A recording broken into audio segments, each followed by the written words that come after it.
Videos देखने के लिए सब्सक्राइब करें जनसत्ता.com, बेल आइकन दबाकर पाएं लेटेस्ट नोटिफिकेशंस।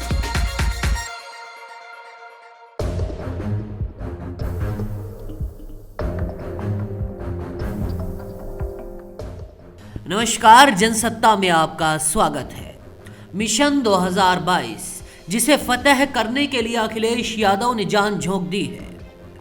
उत्तर प्रदेश की चारों दिशाओं में गूंजते सियासी संग्राम में सुनाई दे रहा है कि अखिलेश अब की बार बीजेपी को टक्कर दे रहे हैं। अखिलेश की चुनौती सत्ता में बैठी बीजेपी से है, जिसे हराना अखिलेश के लिए आसान नहीं है। इसीलिए अखिलेश समाजवादी पार्टी के विस्तार पर जोर दे रहे हैं। पूर्वांचल के बाहुबली माने जाने वाले हरिशंकर तिवारी के बेटे और भांजे ने रविवार को समाजवादी पार्टी का हाथ थाम लिया। हरिशंकर तिवारी का पूरा परिवार समाजवादी पार्टी में शामिल हो गया। इसी के साथ सपा की पूर्वांचल में बड़े ब्राह्मण चेहरे की तलाश भी पूरी हो गई।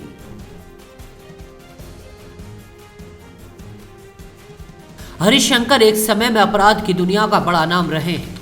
उन्होंने 1980 के दशक में अपराध की दुनिया से राजनीति में कदम रखा था। वो पहला चुनाव 1985 में जेल में रहते हुए ही गोरखपुर की चिल्लूपार विधानसभा सीट से जीते थे। इस सीट से वो 6 बार विधायक चुने गए। 80 के दशक में राजनीति में धनबल और बाहुबल के जनक के तौर पर स्थापित हरिशंकर तिवारी की तूती बोलती थी। एक समय था जब गोरखपुर शहर के बीचों बीच तिवारी का हाथा से ही प्रदेश की सियासत तय होती थी। इस दौरान वो सपा, बसपा, बीजेपी और कांग्रेस में भी रहे और कई बार मंत्री भी बने। अब वो 88 साल के हैं और राजनीति में सक्रिय नहीं। उनके भांजे गणेश शंकर पांडे बीएसपी की 2007 की सरकार में विधान परिषद के सभापति बने। बेटे विनय शंकर तिवारी पिता की चिल्लूपार सीट से बीएसपी के टिकट पर विधायक बने थे। बड़े बेटे कुशल तिवारी भी सांसद रह चुके। विनय शंकर, कुशल तिवारी और गणेश शंकर को कुछ दिन पहले ही बीएसपी से निष्कासित कर दिया गया था। उनकी पहले से ही सपा में शामिल होने की बात अखिलेश यादव से हो गई थी।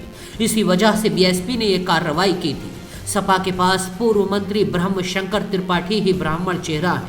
हरिशंकर के परिवार के सपा में शामिल होने से पूर्वांचल में ब्राह्मण वोटों को साधने में सपा को मदद मिलेगी। इसीलिए इसे अखिलेश का मास्टर स्ट्रोक कहा जा रहा है।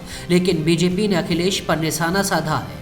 अखिलेश के इस सदस्यता अभियान पर उत्तर प्रदेश के कानून मंत्री ब्रजेश पाठक ने बड़ा तंज कसा है।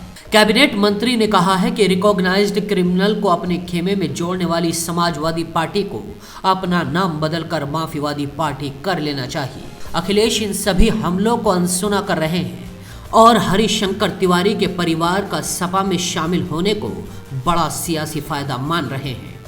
बाकी खबरों के लिए देखते रहिए जनसत्ता.com।